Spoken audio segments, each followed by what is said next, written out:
Why are you so blind to see that truth and love that they could overcome? What's going on, everybody? Today we're at JJ's Hong Kong Cafe with a very special guest. Straight from Hong Kong. And Jin. there's a J in my name too. So it's JIN Cafe today. What's up? We had to do it here because this is the most famous Hong Kong cafe in America. Possibly one of the most famous in the world. Because this is, you know, Monterey Park, LA area. It feels like it though. It's like a Roscoe's.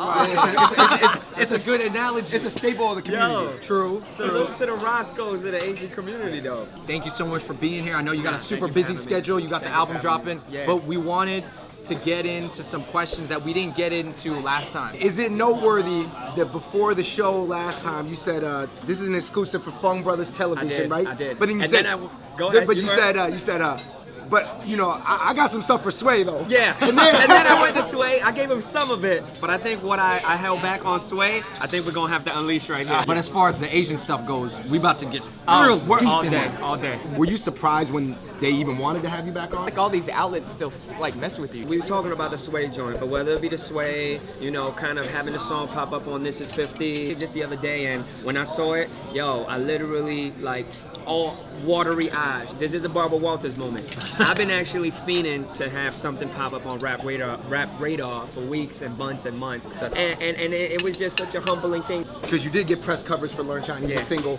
Yeah. 10 years later, some press coverage for Yeah, Complicated. I think my heart is that I'm thankful that they do, but my new mindset is, yo, they don't necessarily have to. The old me might have been like, why wouldn't Sway want me up? Even off that Sway interview when you were freestyling a Yes, lot, sir. like you killed I had it mad fun to the of it. point Yes, where that was- people, I think you gained some new fans. 10 years plus, still spitting it. Looking at the game, trying to see where I fit in it. It feels like high school all over again. Various cliques and crews, where do I blend in? Can't roll with the hipsters, don't blend in the pack, or kick it with the D-boys. I never been in a trap. It's crazy to see how in real time the internet and these type of platforms can have that effect. I also seen people who were like, yo man, you lost me for a bit, right? When you went to China or when you did the Chinese raps and all that. But yo, you killed it on that Sway thing. Not that Fung Brothers take all the credit for everything at this Thank you. 626 night market. Yep. You did learn Chinese for a little bit. You did. I did. All right, I'm gonna give you guys the credit for that. I haven't done it in years. How do you balance showing props to all the other Asians? Sometimes there is inter-Asian beef. Like when Learn Chinese dropped, Yeah. some people like, Richie, talk about the Viet reaction to that. Time where you were representing all Asians, Yeah. and you know a lot of Viets, with a lot of Cantonese people. So on the outskirts, we're like There was a disconnect. a disconnect. Now, obviously, I clarify to you and to anybody watching, never at any point was the intentions of Learn Chinese to alienate people. Why would I want to intentionally make a record to cut off a potential market, or forget about the monetary side of it, but why What a would I hierarchy, want to, right? why would I want to differentiate myself? Learn Chinese, I'll be the first one to say it here. If anything, whether it was intentional, and in this case unintentional, it was definitely more of an exploitation in comparison to Chinese New Year, which is an authentic, yo, I'm paying homage to my culture. And not only am I paying homage to my culture, I'm trying to use, you know, the uniqueness of my culture to engage everyone.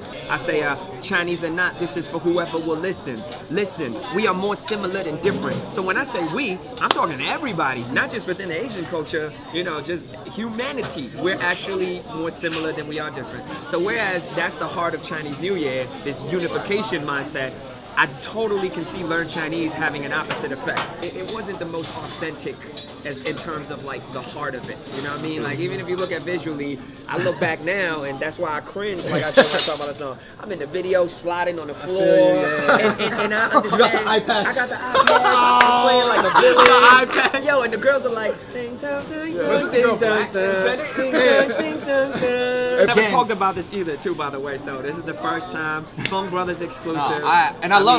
We love that, man. There's another line in Chinese New Year is really reflective of my heart. I said, for your safety, I went through the crash test, right? Life is a road trip, can't rely on MapQuest. Whoever that's, you know, pursuing this thing, don't fall into it the way I did. If I can help the next man, the next young man to avoid some of these missteps, then I feel like that may be what my purpose was. Maybe it wasn't to become that big, you know, super rap star that we all thought JIN would become. I encountered people too who are quick to kind of get on Clef about it. Like, yo, why you let Clef do you like that? Right. And I want to really kind of clarify this. Clef didn't do me like anything, right? At any given point, as a young man, as a person, I could have expressed, yo, I don't know about this learn Chinese thing, Clef. I don't know about this ding dong, ding dong, ding dong, you know, but I didn't voice my opinion. You know, I mean, the 21-year-old version of me is in the studio, like, yo, that's Clef. Yo, we about to shoot a video for this. They want me with an eye patch and like mad girls. Like, ding, ding, ding. You're like, what's the budget for the video? I got a high budget video. Yeah. I'm in. I'm fully in. We all grew up in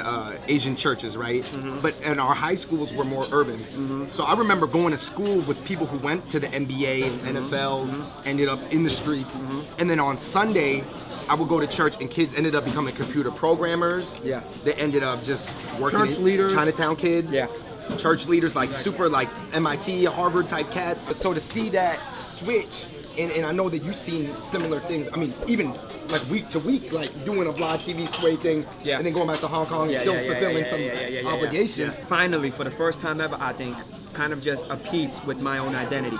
Because I think prior to going out to Hong Kong, there was this constant tour, like this tearing of like, and I would even get asked it in interviews. Yo, Jen, so you know, being Asian American and you was born here, do you see yourself more as being Chinese or are you American, right? That and kind of this constant question of like having two parts of me that are equally as much me, but tearing me apart. Whereas in Hong Kong, I'm doing these different things. I'm still very much into my hip hop, you know, culture and following and things like that.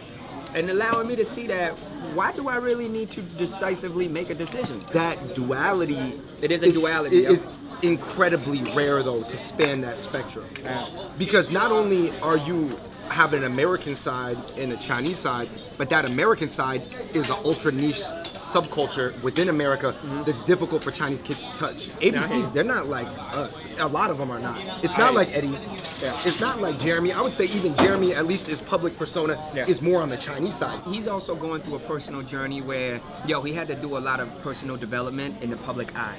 And anytime that happens to anyone, it's a challenging thing, right? I mean, you guys are public figures too, right? So you're constantly on the display platform to be scrutinized, to be judged, and people picking you apart. Oh, look at what he said there. Look at what he did that. The thing you said about, yo, you see a side of him, but we all know that there's more to him than that. I think he's slowly coming into it. You know what I mean? You see him, his YouTube and online presence. He's very active in that, right? But also very strategic too. Like he doesn't just randomly throw stuff out, but when he throws stuff out, I think it's a great way to let you see beyond the interview side of him. What do you think it is about being Chinese, specifically like Eddie's situation, Jeremy's situation, your situation, our situation, that makes the identity so compartmentalized? I know so many Chinese kids are very Chinese with their Chinese family, but then very another way with their other friends, and they're never like the in-between. They feel like they don't have a middle point. As I navigate now myself through these different channels, whether it's TVB, Sway in the Morning, Vlad TV,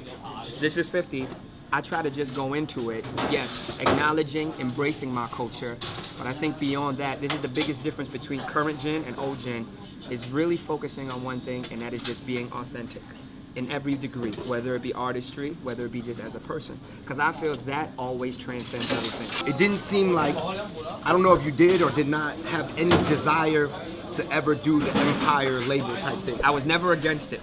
But I think the reason why I never unfolded in that way is because, yo, before I had a chance to really do that, I mean, I took a major tumble myself. So when you take a major tumble, I guess it's just not really on your mind as far as how can I put others on.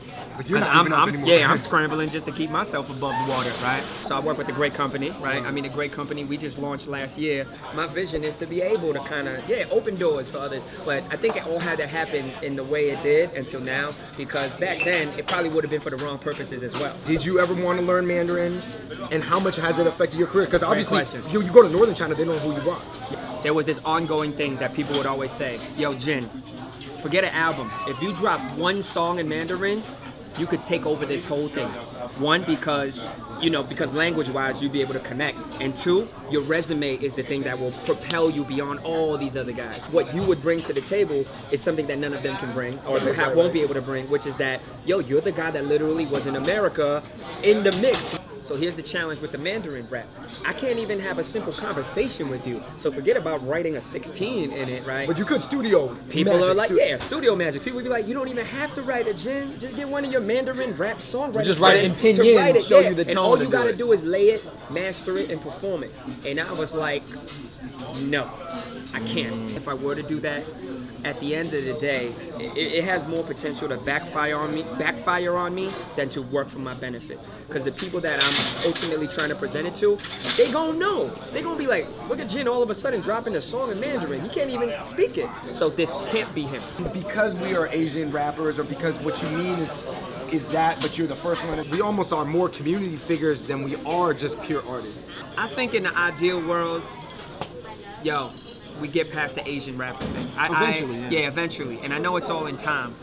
Proactively try to do things to shed that title. Absolutely.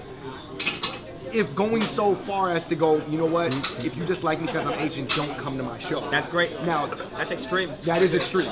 If someone genuinely resonates with his music, or his music resonates with them because there is that, cultural connection, he can't deny that, right? He could tell the person don't come, but if that music speaks to the listener, I'm But sure what if it's not the music?